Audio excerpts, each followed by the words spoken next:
출퇴근길 지옥철은 개통 이후 김포 골드라인 열차를 줄곧 따라다닌 민원인데요. 김포시가 열차 증편 계획을 내놨지만 시민들의 걱정은 쉽게 가라앉지 않고 있습니다. 심지어 한 시민이 직접 타보라며 시장을 지목하자 정하영 김포시장도 답변을 내놨습니다. 취재기자와 자세한 이야기 나눠보죠. 이세진 기자, 이게 무슨 이야기입니까? 네, 안전과 과밀 문제는 김포 골드라인의 단골 민원입니다. 출퇴근길 혼잡한 역사와 열차에서 불편을 겪고 있던 시민들의 제보는 저희 뉴스에서도 여러 차례 전해드렸습니다. 그런데 최근 한 시민이 인터넷 게시판에 김포시장을 저격한 글을 남겨 화제가 됐습니다. 출퇴근길 지옥철로 불리는 김포 골드라인을 김포시장이 직접 타보라는 내용이었습니다.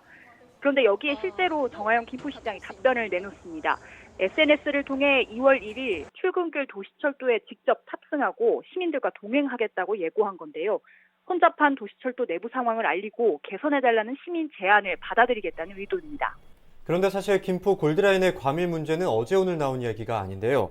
김포시 차원에서 나름의 계획들도 내놨던 걸로 기억하는데 별다른 해법을 찾지 못했다고 봐야겠죠? 네, 그렇습니다. 지난해 김포시가 조사한 골드라인 혼잡률을 보면 150%를 넘습니다.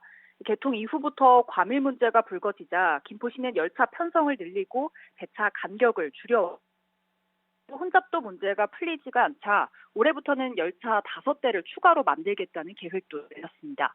그러나 이 열차가 실제 운행에 투입되는 건 2024년에나 무엇보다 시민들이 직접적인 문제로 꼽는 2량짜리 열차에는 손도 못 대고 있습니다. 역사를 증축할 수 없다는 이유에서인데요. 결국 수요 예측에 실패했다는 건 분명하지만 현 상황에서는 뚜렷한 돌파구가 없다고 볼 수밖에 없습니다. 잠깐 전화 연결이 고르지 못했는데 그러니까 이 2량짜리 열차는 손도 못 대고 2024년쯤에나 추가 열차 투입이 가능하다는 설명이었어요. 자, 정하영 김포시장이 이런 상황에서 이번 동행을 통해서 시민들에게 어떤 대안을 내놓을지도 궁금해지는데요. 네, SNS 예고글을 보면 짐작은 가능합니다. 정하영 김포시장은 그래서 GTX와 서울 지하철 5호선 유치를 최상의 대안으로 꼽았는데요.